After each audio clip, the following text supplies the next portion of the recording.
DeWalt's 23 gauge brushless, cordless pin nailer. Is it something that you could benefit from? Let's find out and see.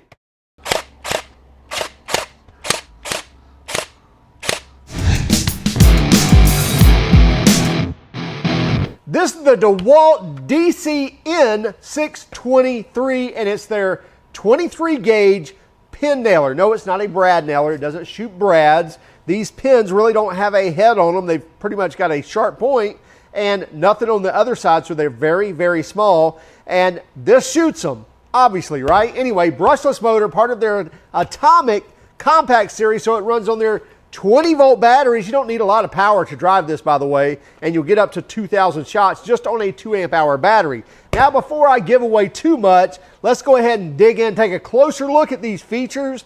Then we'll obviously use it, come back and talk about pricing and about warranty. And I'm also going to mention something very special that maybe you could jump on in the next few hours. This is the DeWalt DCN623, and it's their 20-volt brushless, 23 gauge pin nailer. Now, this is not a brad nailer, it's a pin nailer, so it's going to have a lot finer nail or pin than a typical brad nail would. In fact, there's virtually no head on these things. So here's a stick of the 23 gauge pins right here, and these are 1 inch. And this will take anything from 5/8 all the way up to 1 inch. And virtually everything on this is toolless as far as everything you need to access. So they've kind of thought of everything without needing any tools on this, and really like that, from jam clearing and adjustments to loading, and all of that should be all tool free, and we'll go over that here in one moment. It's not as small as a pneumatic gun or a pneumatic pin nailer, but for a cordless gun, it is still a very compact unit. In fact, they call it part of their atomic compact series anyway. So it's a pretty small gun, and one of the coolest things I think on this gun is safety related or safety unrelated. Basically, there is no safety mechanism in the tip. You don't have to depress this tip in order for it to fire. Yes, I know I've got a battery in there. I'm not getting my finger in front of the pin, but I was just showing you there is no depressing that tip to fire it. What we have is kind of a dual stage trigger. So you'll see down here, there's a button here, and there's the trigger here. Now, if I just try to pull this trigger, it doesn't do anything. It's locked out. However, if I pull this first, which, by the way, when you pull this, it activates the light. You see the light come on here, and there's a couple of things going on here as well. But now, if I pull this, it's going to fire a nail or fire a pin. So that's actually firing a pin when I do that. So I do not have to depress that tip, which I think is a good idea in a pin nailer, and we'll go over that here in a few moments as well. I think that enables you to get to places you typically have trouble when you have to depress that tip or get into those tight spaces, what have you. Anyway, so we have an LED light down here that also acts to let you know. This little red light will come on, letting you know that it's time to refill the pins, that we're out of pins, as well as we have a little window right here where we can see those pins as well. So right here in this little window, you can see that we see the gold pins in there, and obviously when those start to disappear, then we know that it's time to reload. Also, as I mentioned, this is a brushless motor that's doing all the driving. And let's pull this battery out and take a closer look at some of these things. So first, to replace the pins or to add pins, just going to squeeze this button right here, and tip will slide, going to slide that out. Now, one thing to note when you're loading pins in this, it's not just typical throw it in there and go. Number one, these things are very fragile, or the sticks will actually come all to pieces very easily. And there is a little small head, but you don't have to worry about that, because actually imprinted on the stick, you can see the little arrows, and that tells you that's where your point is. So basically you have a point on one end and no point on the other, but there's really no head. But it doesn't just lay there on top. It actually slides down in a little groove right here. They slide down in the bottom, and then you can slide this forward. So make sure these are seated all the way down at the bottom. It's really not as hard as I just made it out to be. I'm just trying to work my way around the camera so you have a good shot. But basically, once it's seated all the way down in there, and then you can slide this forward, and now your pins are loaded. But I just wanted to make sure you understand it needs to be slid down in there so that it fires properly. And these are 1 inch. Like I said, we can go as high as 1.5 inches on these 23 gauge pins. Now also, while we have the battery out, and we'll just make sure it doesn't fire, so obviously no firing there. We have a protective tip here, so we can take that guard off if we want. Also, there's an extra that goes right here, so you've got an extra one there. And then if we need to clear any jams, very easy to do so. And this kind of is a two-purpose shield or cover right here, so we grab it on each side right there. So just grab it right here and pull that open, and once we do, then basically now we can clear any jams. So if we had a bent pin or anything like that, we could clear all that out. See, I didn't release my slide, and so now you see what it's doing. It's pushing that out. So once we remove the tip and open that up, that would be where we could clear any mishaps going on there with our pins. Put that back down, push this clip all the way forward, and now we can lock that down. Put our tip back on, and now we're good to go. Now also, when we lift this up, this is also where we can set the countersunk depth, or the how deep it is actually driving those pins. So you've got a little insignia right there that kind of showing us, but basically turn it this way and it's going to drive it deeper, back it off to this way, and it's actually going to allow that to sit up higher when you're driving those, or actually not drive it as far. So you can adjust that there. You cannot adjust it once this is down. You really can't get to that, so it's kind of covering that, making sure you don't bump it, and move your adjustment so you're driving the pins different. Put our pins back in.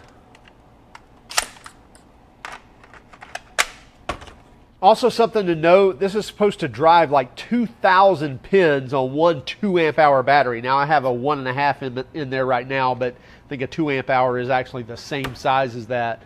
But that's going to give you up to 2,000 shots on a single battery. Now, obviously, if you're running a 3 or a 4 or 5 amp hour battery, then you're going to get, 2, 3, 4, 5 times that as well, or 2 or 3 times that anyway. So we have LED lights here on both sides of the base that are actually shining up and into wherever area you're working or near that tip. That should be able to help add some light there, and as I mentioned, also an indicator there on the pins. Now the size of this standing up is right at 10 inches, and then from the tip to the top, just over 8 inches. So about 8.25 inches from the tip to the top of the unit.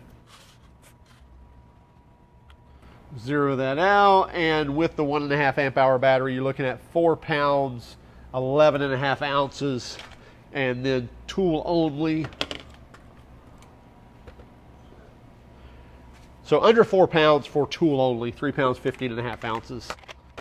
And I definitely recommend a slimmer battery pack when using something like this. It really doesn't need a lot of juice to operate this, and you're going to get plenty of shots fired with one of these lighter batteries anyway. I really like the fact that I can stand this up on the battery like this, or I can stand it up like this, and it's not just going to fall over, so it makes it easy to kind of put in place wherever you're working with it and be able to easily grab that as needed as well. And I really like that dual stage trigger where I don't have to depress that tip. Now let's actually shoot this a few times and see what we think. Now I've got some hardwood here, and I've also got some, it's probably pine, got some cedar here, some little cedar trim pieces, as well as some hardwood. I think that's oak or poplar, one of those things. Anyway, so we've got some different pieces here, and we can use these as trim or simulating trim, but that's typically what this is going to be used for. Your pin nailer,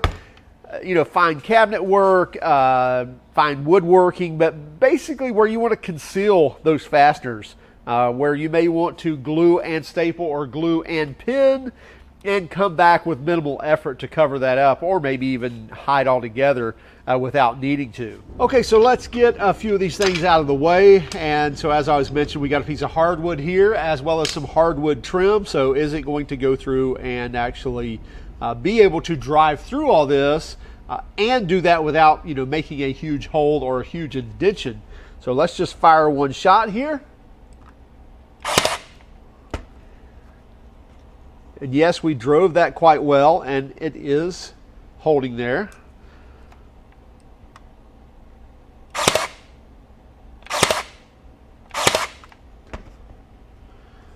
So yeah, that's driving that easily below deck. Let me lift this up. I'm going to back off on the depth.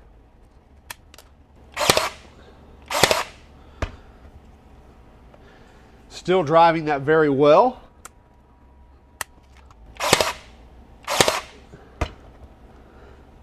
So now that's leaving that head a little proud or sticking up just a little bit, but I backed way off of that. So I like being able to have that kind of finite control, or being able to define how deep we're sinking those. So now a couple of turns, and it feels like I'm right there at the surface with this. So I do like having that ability. I'm not crazy about having to lift that to get to it, but I get how they're wanting to protect that so you're not bumping it and changing your actual adjustment. Take a thicker one here.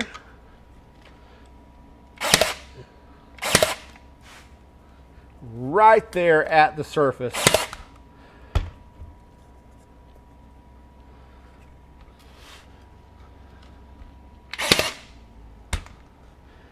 And really hardly making any mark whatsoever. It looks like there's a little redness around it, and I think that's just coming from the coating on these actual pins is really all I'm seeing, because the indentation is just very small. These are the two right here that's left a little bit proud, but these others is literally looks like you took a straight pin and poked a hole in there. So even driving these deep up here, I'm not seeing that that driver come out and actually indenting that bad. And before we switch over to some softwood, there's some even thicker. I don't know, that's 1 inch on 1 inch right there. And that's still driving those all the way through without issue. All right, let's swap out for some softer wood. And as I mentioned, this is a piece of pine, which is typically quite a bit softer than your hardwood. It's not a hardwood. And then we've got some cedar that also is a very light and easy wood to dimple or to make marks in this. And so we're going to do a couple of things. We're going to shoot it in there, obviously, and then also see how big of marks we're making in that. So again, I'm going to back off on my setting and then shoot some of these.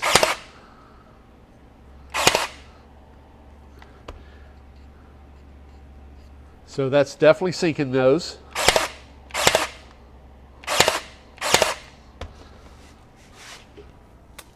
And again, really leaving nothing except that coating and just the tiniest little mark on that wood. Really, really concealing that fastener.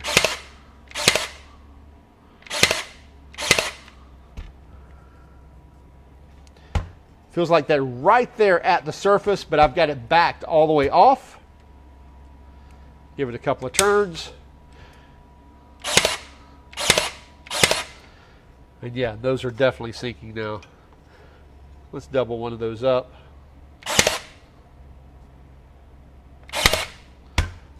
Yep, locked into place. And just so you know, as I was mentioning, as long as you depress this, you can fire away.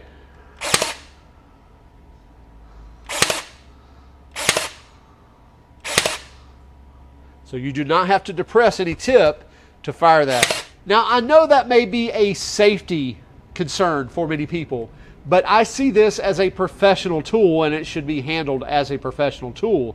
And the reason I like that is, number one, you have to use 2 fingers to do it in order to activate it so that you can fire it. And number 2, it enables you to not have to depress that tip. So when you're getting those odd to reach areas, which in doing cabinets or woodworking, very common that is the case, and you don't have to worry about getting in spot and having to depress that tip. So now you can just depress the trigger, get into the spot, and make that shot as you need.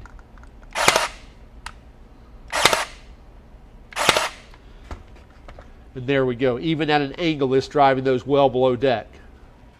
Now I'm going to pull my battery and pull this tip off.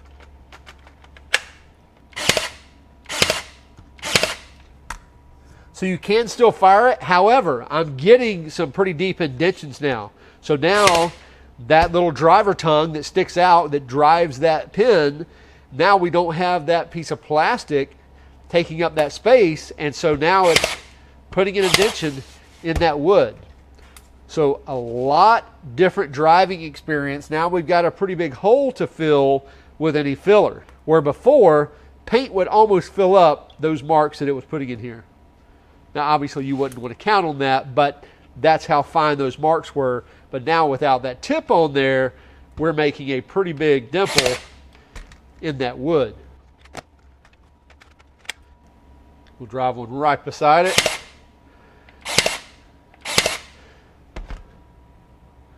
No different adjustments. And you can see now the difference in having that plastic tip on there versus without. So let's talk about pricing right out of the gate before we even talk about performance. You can buy this for $249 as a bare tool. Here's a kicker on this. If you actually buy it today meaning September 6th, the day we're releasing this, which I know that only gives you a few hours, basically until midnight or just before midnight tonight, you can get this for $249, but you also get a 3 amp hour starter pack, meaning you get a 3 amp hour 20 volt battery and a charger at no charge whatsoever. So you buy the tool for $249 and instantly in your cart on Acme Tools, you're going to get the 3 amp hour battery and the charger added to your cart, again at zero. You also get a 3-year warranty on this. Performance was great on this. I'm telling you, the marks it's leaving behind are very, very tiny, which is what a pin nailer is for. So you cabinet guys know exactly what we're talking about. People that do fine woodworking and use a pin nailer. Now, some of you may use a pneumatic one, which they're great, and they're a little bit smaller than this and a little bit lighter, but still, they've really dressed this thing down to where it is very compact. I love, love, love the safety trigger on this, or the lack of a depression on the tip, but basically I can just fire this away as long as I have that trigger pulled. So I love that about this tool.